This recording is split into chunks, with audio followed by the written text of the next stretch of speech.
Hey, good afternoon, car people. John from John's Barn. How are you? Okay, today we're in the barn again. Thanks for visiting the channel. Now, the last video we covered, we covered this 421 back here. 1965 model. It's a 338 horse engine. And you heard that run briefly. And we were talking about this 58 370. 285 horse 4-barrel engine. And there she is, on the stand. Didn't take too long. Got the old early bell housing, and then I'm going to correct myself after the first video. I said the 5758 or 5850. That's not true. That bell housing is 1955 through 1960. It's an early bell housing, and it has to fit with this real oddball block, the early blocks. Pontiac did this. This was the early blocks. In 1961, they went to this style that we all know and love. As you can see, it's much more pronounced. Comes out like this, curves, and then down. Whereas on this oddball over here, that you can't bolt anything to unless you get an adapter. As you can see, the block simply comes down, straight down. So we decided to soak her a little bit. It does turns over with the starter a little bit slow.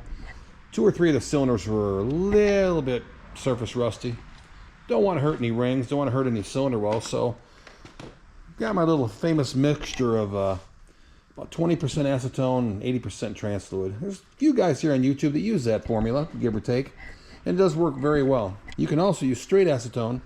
I would not recommend leaving it in there forever. That's if you got a car you take the heads off of, you put it down the cylinders, and you can actually see it bubble a little bit. It's pretty gets pretty angry, and does clean them up. And I've never had one yet ever that I could not get unstuck unless she was broke downstairs. So we let her soak. I spun her a couple times. I spun it by hand. Spins real easy, and we're gonna let that one soak. Also, in a follow-up video, we're gonna be starting this one up here. This is where it all started, folks. This is a 1955 model. That's a 287 2-barrel. They're about 170, 180 horse. Here's that gigantic, everybody thinks that 4-speed automatics came out in the 80s or 90s. This is a 1955 model, and it's a hydromatic 4-speed automatic. And they're a damn good trans. They're extremely hard to hurt. B&M and a few other manufacturers back in the day had setups where you would tap into this transmission and it would adjust fluid pressure, which would basically mimic a stall converter. And the racers loved them. This engine also has never been run. It's brand spanking new. Came out of an estate. As you can see, it's brand new. Nothing's ever been done. We're going to be starting that engine. We're going to see how she runs. And also in some of these videos, we're also going to cover something that not a lot of guys cover. And I figured I would help the enthusiasts out. We're going to be basically visiting the Bible. And the Bible, Pontiac-wise, is high performance Pontiac engines, 55 through when they quit making them. And we're going to be going through some codes. And I'm going to be quickly sharing with you guys, like for example, the code on the 1955 engine is a 518037. And of course on this 58 model engine, that's a 528456. And oh, I'm sorry. Then again, we got that 65 model engine over there, and that 421, and that's 977-8791. And that's 65 and early 66. Now in mid 66, they went to a 978-2611. So do your homework.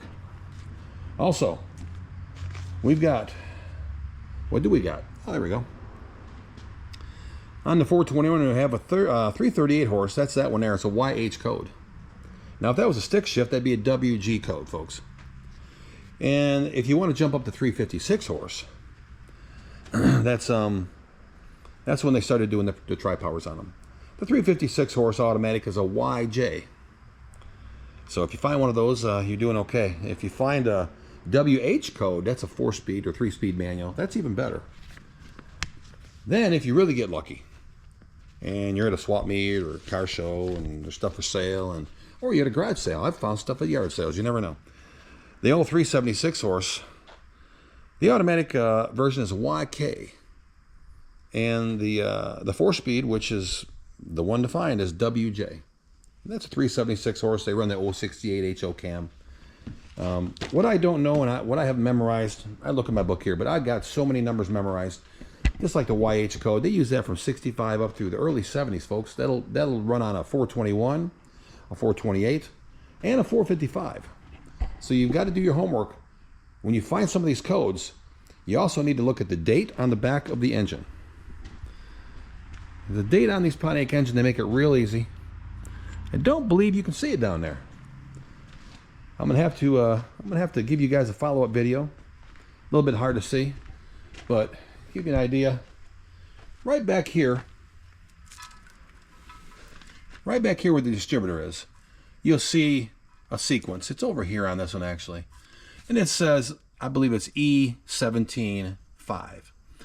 That's E. That's January, February, March, April, May. That'll be May 17th with the number 5. That's 1965. And we're also going to go through cylinder heads, 67 up. They put the numbers here, right in the middle on the exhaust port. On the early ones, they put them on the ends here, either end, all depending on what side you're on. Now, they kind of flip-flop back and forth because, as you can see over here, the early ones, like this old girl here, that's a 528, 511. That there.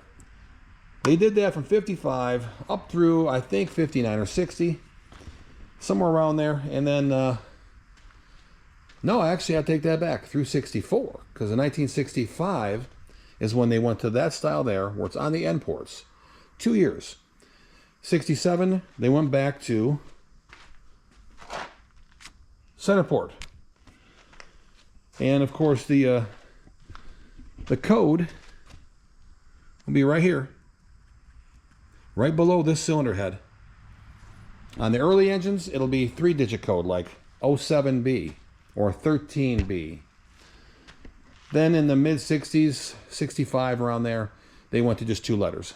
YC or Y6. There's just a letter and a number or 2 letters. So we're going to go through that a little at a time. I'm not going to just flood you with every single number and code that there is known to man. I believe as we're working on these engines, we're going to share them with you. So we went through this old girl here. We're gonna send you a follow-up video, hopefully real soon. Here, I got to run to the parts store actually and get some stuff. And I will say a few things. Really can't do without the O'Reilly's brake cleaner. And buy it by the case, folks. And PV Blaster. I buy it by the case. I should ask them and O'Reilly's if they want to sponsor me. There's cans everywhere you look, everywhere. And it does it. You got to have it when you're in this business. You've got to have that stuff. So ride along with me, guys and girls. We're going to be messing with this. That's going to be started. I'm going to go back here real quick. Here's a 1963 421. 4-speed coated motor. 376 horse. 1963 model. And it's all correct. Carburetors are correct. Cylinder head casting. The 716 casting head. Very hard to find. And it's going in a real 421 car. My personal 63 Grand Prix. Rust-free South Dakota car. It was in storage. We brought her back here to the barn about 2 months ago. And over the winter, that car is going to be experiencing a frame off. So I'm going to let you guys go for now. Thanks for visiting John. This is my barn. This is what I do. This is what I love. So follow me along for the ride. We're going to have a good time. Take care now. Bye.